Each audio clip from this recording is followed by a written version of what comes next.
Very, very powerful. Everybody in this event is muted, but otherwise, I think would be applauding loudly based on the film and based on the comments in the chat. Thanks for all the questions that are going into the chat. Please put more there. We will try to ask them all of the director who has joined us, Robert Greenwald. I should note that we are now recording this event. Robert Greenwald is the founder and the president of Brave New Films, which you should know all about if you don't. It's a nonprofit production company. It creates and distributes investigative, political, and social justice documentaries. It's been creating many of the best of these, I think, for years on the full range of progressive issues, not excluding peace. Robert Greenwald directed and produced the full-length documentary Beyond Bars, A Son's Fight for Justice, tremendous film. His documentary shorts include Healing Trauma Beyond Gangs and Prisons, 16 Women and Donald Trump, and Immigrant Prisons. Previous feature-length investigative documentaries include Making a Killing, Guns, Greed, and the NRA, Unmanned, America's Drone Wars, very powerful, War on Whistleblowers, Koch Brothers Exposed, Rethink Afghanistan, Iraq for Sale, The War Profiteers, Walmart, The High Cost of Low Prices, Outfoxed, Robert Murdoch's War on Journalism, Uncovered, the War on Iraq. Greenwald has earned 25 Emmy Award nominations and 2 Golden Globe nominations. He has been awarded a Peabody and honored by the Robert Wood Johnson Foundation for Medical and Health Programming. He received a 2002 Producer of the Year Award from the American Film Institute. Ann Wright commented in the chat, yet another great documentary from the Iraq War to the genocide in Gaza.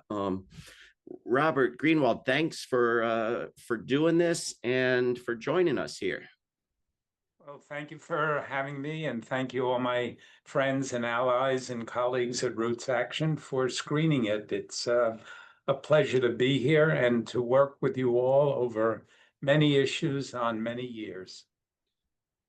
I'm very glad you're here. I'm trying to get this on speaker view so I can see you. I see you, but you do. Okay. Well, I hope the recording sees you big and clear.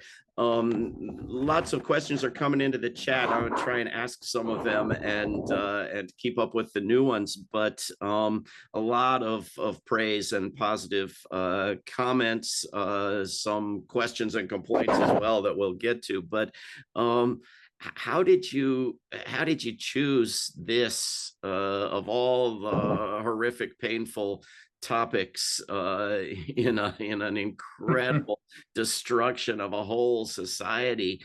How did you choose to focus on this, and how did you go about making it? Where did you get all the footage? How did you and your team put this together?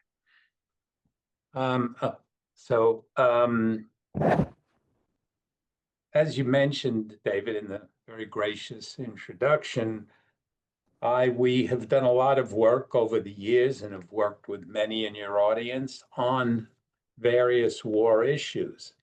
The Iraq, unfortunately, too many wars, the Iraq War, the Afghanistan War, drones. And as the things got worse and worse in this particular war, I was warned and advised and suggested and somewhat strong-armed not to do this because there would be attacks, there would be criticism, and there would be loss of funding. I felt as a New York Jew, a particular subset of Jews, that it would be cowardly and hypocritical not to deal with this issue, particularly considering how many of the other wars we took on. So I decided to do this early on. I never anticipated it would get as horrible and horrific as Israel has done more and more awful things. But I felt it was important, and I made a couple of key decisions. Some of you will agree, some of you will disagree. And the decisions, first of all, was number one, we were not going to go after the haters. They're gone. To hell with them. The only good Palestinian is a dead Palestinian, and there was no point even trying to engage with them. But there were many, many people when we started, and it's growing, who hadn't followed the issue closely. But my assumption was they could be reached around this notion that we should not be murdering journalists, that the US should not be supporting with billions of dollars in military aid the killing of journalists. Not that journalists are in any way a better quality than children, medical workers, teachers, et cetera, but it would be hopefully something that can reach a larger audience, which is our job to reach as many people and try to move them. And I felt journalist was a way to do that. Now, one of the assumptions was that by showing the world, the United States, the media, what was going on in the killing of journalists, we would get traditional media coverage. It's been a complete failure. We've gotten zero with consistent effort for 3, 4, 6 months. I'm still hopeful we will break through.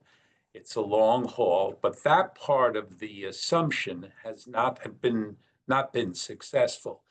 The other part, which is reaching audiences, I must say, for all the films over the years, the experiences I've had in rooms with groups of people with screening this has been among probably the most profound, the most emotional, the most troubling for the audience.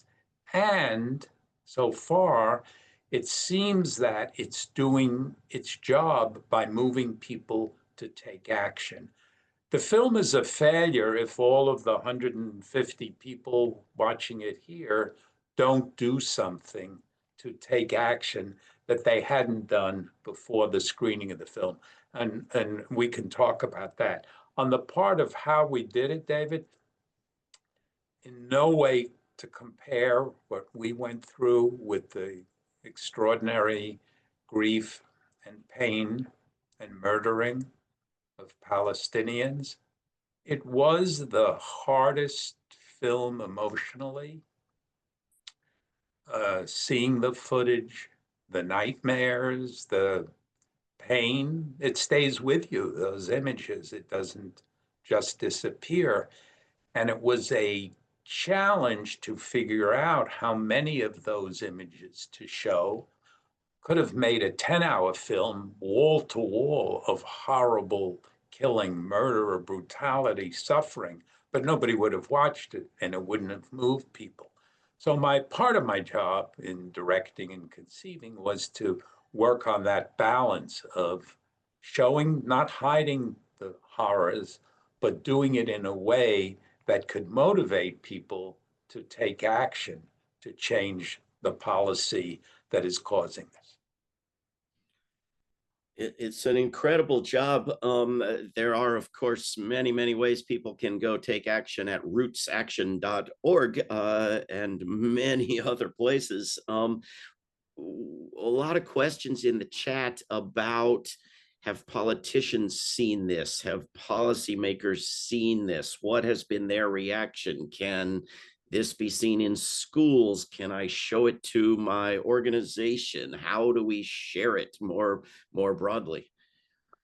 Thank you. So the answer is, fortunately, like all of our films, they're free. And anybody and everybody of the 151 people watching it can go to the Brave New Films website and sign up for a screening and get a link, and then show it in a school, in a church, in a mosque, in a synagogue, in a place of work, with family.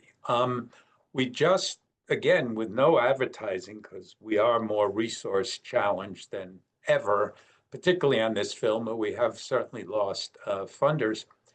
But without advertising, we just passed 500 signups for screenings. They're primarily in the United States, but I've had the extraordinary experience of zooming in to screenings in Israel and Gaza. And we want to do more of those. But we'll count on all of you people watching this to make more of this happen. But yes, you can screen at any place and every place, and it's free. We have a toolkit for helping people who haven't done screenings before. On the issue of politicians, we have not been successful, but we need help. Anybody in the audience who wants to send it to their senator, congressperson, local press, local newspaper, local TV station, please, please do so. It takes a village. It's a cliche, but it's so true in this case. And we need every one of you to do something if you're so motivated. You mentioned politicians, which seems to be a very touchy subject. There is a lot of anger in this country at our politicians, and you show some little clips of some of the best ones, but that's a very low bar, and none of them are doing what they could conceivably do. And so there were questions in the chat about both, in support of things that were being said by Congress members and against the very inclusion of these horrific Congress members who aren't good enough. And why didn't you include better, more principled people who aren't in Congress? And you did, and especially towards the end you did. But do you want to respond to that? There are lots of different opinions. Ultimately, the film is geared to drive people to take action. And politicians speaking on camera, even the best of them, tend to be on, how can I say this politely, on the dull side of things.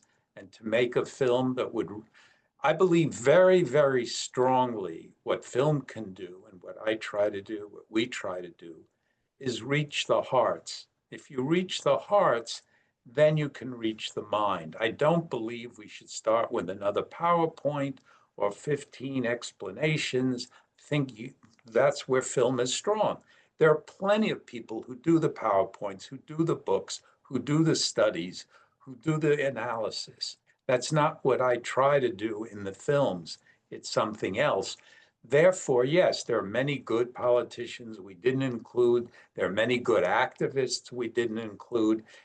I hope somebody else will make that movie. It's not the one that I felt we could do and should do as an opening wedge. And I hope we'll be able to do more. It's not clear if we will. Again, resources are a challenge. The shocking thing to me is that journalists, corporate journalists at institutions that generally support or enthusiastically support wars and genocides, don't stand up for journalists or are forbidden to stand up for journalists if they want to keep their job. And you say you expected that there would be media coverage of this film, and there hasn't been. What is the impact going to be on journalism of this slaughter of journalists without the institution of journalism standing up against it? What's going to become of journalism? Well, I'm shocked with you, David. I'm a New Yorker. Not a lot shocks me, and I say it laughingly, but it's been extraordinarily frustrating. Now, part of it may be, this is not making excuses, but I'm always looking to see how can we do something different or better. So we know that the media in general is under-resourced now. We know that there's conglomerates and less newspapers. And people are not as interested in the foreign issue. And also on this particular one, I think it's so painful and so horrible. A lot of people, including some journalists, want to look away. There's this wonderful book I'm just finished. If those of you who haven't read it yet, One Day Everyone Will Have Always Been Against This. And I think that says it so beautifully. It's the title of the book. And it's also very true. I don't want to be one of those people in the future who will say I've always been against it. And I hope that those of you in the audience will also feel that way, to take action now. And to the extent that different actions can have different impacts, we can debate, we can argue, we can disagree, but any kind of action is more important than not doing anything. Silence is complicity. Ann Wright proposes in the chat getting one of the better Congress members to reserve a room in the congressional office building and invite colleagues and staffers and show the film. That would be wonderful. And if anybody can get to their congressperson and make that happen, we will do everything possible to be helpful. The things move fast. This film wasn't done yesterday. It was done some days ago, and the death count is probably even higher now, right? Are you Yes. keeping track? Yes, it is. And we went with the most conservative death count, but there's many different reports, 210, 220, 230, 250, and we may never know the full extent. And one of the most painful things, and you saw it a little bit in some of the interviews we got with Heber's sister and others, is the pain and passion of people who've had friends and relatives and colleagues killed, and they can't find the bodies. Yeah. The bodies are under rubble, and people are going and trying to dig it out with their hands so they can give a respectful burial. Heba, who you saw in the film, and then her sister. I mean, just think about this for a minute. 55 of her relatives, 55 were killed, uncles, cousins, aunts. The fact that she can walk and talk after that is extraordinary. And she couldn't have been more desirous of going, videotaping herself on her phone after we made contact, sending the video to us. A couple of weeks ago, she said she was not able to do it. We wanted to arrange more and try to even Zoom her into some press opportunities. She said she couldn't do any more because the internet was cut off, the electricity was cut off, and she had to move because of safety reasons. If there's any kind of ceasefire, we'll see. We may be able to get some of these folks to do additional video or reach out with us to some press opportunities. And 90% of them were still under the rubble, which is suggestive that a serious estimate of the full death count, not just journalists, is some multiples of the death count of recorded individuals. Yeah, absolutely. It's absolutely horrific. My wife said she's interested in this topic but couldn't bear to watch it. Somebody in the chat in the first 5 minutes said anxiety's too high, gotta go. A lot of people signed up for this event, I think, in support, but couldn't, for whatever reason, didn't watch it. How do you not only watch this much of this material, but take all the time to actually produce a movie about it? How do you bear it? Again, not to in any way diminish or compare to what the Palestinians, the people in Gaza are going through, but it was extraordinarily difficult. I had lots of pain, angst, and I said nightmares. Emotionally, it was the hardest film I've ever done. I can imagine. What do you think we might know if these journalists were alive? And would it make any difference when it's an open, shameless public genocide? Would stories told about victims make a difference, or would what does it matter? Well, on the, I don't know if I can call it good news, on the progress side of things, I don't know if many of you read, Peter Began had a really good piece in the New York Times yesterday, and he laid out for Democrats, public opinion is shifting. It is moving. It is changing. And the consistent factor has been, with all of its flaws, social media and particularly Instagram, where I found a lot of what you see in the film. The people in Gaza, some of them extraordinarily brave, courageous, gutsy, are creating videos as it's happening. So imagine for a minute if press was allowed into Gaza, the stories we would see about starvation. I mean, it's horrible, and yet it's material that TV and cable can and would cover, but they're not allowed in. So we're getting it as a soundbite. Or that every hospital in Gaza has been destroyed. I mean, that's beyond, I don't even have the words for it. But if journalists were in there telling that story, I believe the outcry and the rage and the anger that our dollars are being spent for that would grow and grow and grow. The journalism in Ukraine about war victims shortly after the Russian invasion was very, very powerful. Yes. Something like that. Yeah, exactly. And we're trying, by the way, to get it to schools and colleges and journalist schools. For those of you who have any contacts and connections there, that will be very, very helpful. And again, be an element in a slow changing, but there are a couple of quotes that I keep holding on to. The Leonard Cohen quote about there's a crack in everything. That's how the light gets in.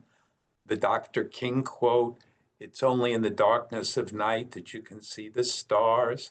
I mean, not to be simplistic or naive, but they are important to hold on to if you want to continue doing the work and you believe there's value in doing the work and in making a difference. Maybe send it also to the Nobel Committee while they're considering peace prizes for Netanyahu and Trump, just to There's no keep satire humor. left. We can't make it anything more disgusting and absurd than that. I This might do it. I saw a story today that Israel is advertising on social media for bulldozer drivers. I mean, these are the standards to advertise on social media. You Yeah. an ad for peace, and it's a little too risque. Our trailer was actually banned on Right. a couple of the social media places for couldn't advertise with it. For what? What was the explanation? They don't give you an explanation. Well, a lot of the questions in the chat boil down to what can we do? What should we do? What we've tried a lot of things. What should we be working on? Well, I don't have a single simple answer because there is no magic bullet, but I tend to lean more towards social movement than towards electing somebody who's going to save us. And if we think about the peace movement, the women's movement, labor movement, civil rights movement, none of them waited around or hoped or prayed for the perfect electoral candidate. They built social movements to pressure and put power on the people whose job it is to do these things. That's my personal bias. Some will agree, some will disagree. But I think, like any change, it's multiple opportunities. So one clearly is the electoral space and the extraordinary, wonderful victory in the New York mayoral race, where he would not back down on this issue. And he would not say, oh, yes, the first thing I'm going to do is travel to Israel, is positive. The polls are beginning to move. That's positive, which means pressure on some of the House of Representative members. Now, it's going to be hard. AIPAC won last round. They defeated three very good progressives, but it doesn't mean it's impossible. There's the use of media, television, radio, newspaper, magazines. There's the various organizations, including Roots Action, which need help and support and strengthening. Another thing, by the way, that the film is being used for is fundraising. It's free, and any one of you can use it to fundraise here, in Israel, in other countries. But I'm sure in this audience of smart and active and committed people, each of you can find some way to do something. But there's not one way, there's no magic pill, and it's not going to stop the killing immediately. But I believe there is movement and there is a possibility of pressure in different ways affecting those who make the decisions. I think it's very, very good advice that we at Roots Action will take, and our work on several issues will continue to be informed by the great work at Brave New Films. And I would encourage people who want to help with fundraising to donate to Brave New Films and to Roots Action. Incredible job, Robert, and thank you for taking so much time with us here. Anything you'd like to add before we say goodnight and get on with the work? Just thank you, David, and your partners and colleagues, and again, everyone at Roots Action. Really, there's a necessity, not even a need, a necessity for people and groups and organizations like this to keep fighting the good fight. The film, the full-length film is available. Each section of the film is available. So, example, there may be groups that are focused more on the women's issues. So just the HEBA section is available by itself. It's available literally on every single platform in 2-minute, 1 minute, 30 seconds, 5 minutes pieces. We make sure it's everywhere where people can consume it. But again, a school, a place of worship, friends, enemies, relatives.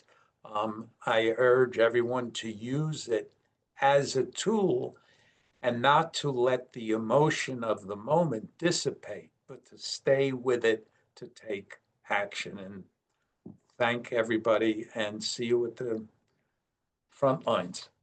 Wonderful job. Thank you so much. And the video of this discussion will be available very, very soon to share around. Thanks, Robert. Thanks, Sean. Thanks, Bill. And thanks, everybody, for your great questions and for being here. Please spread the word. Good night. Good night.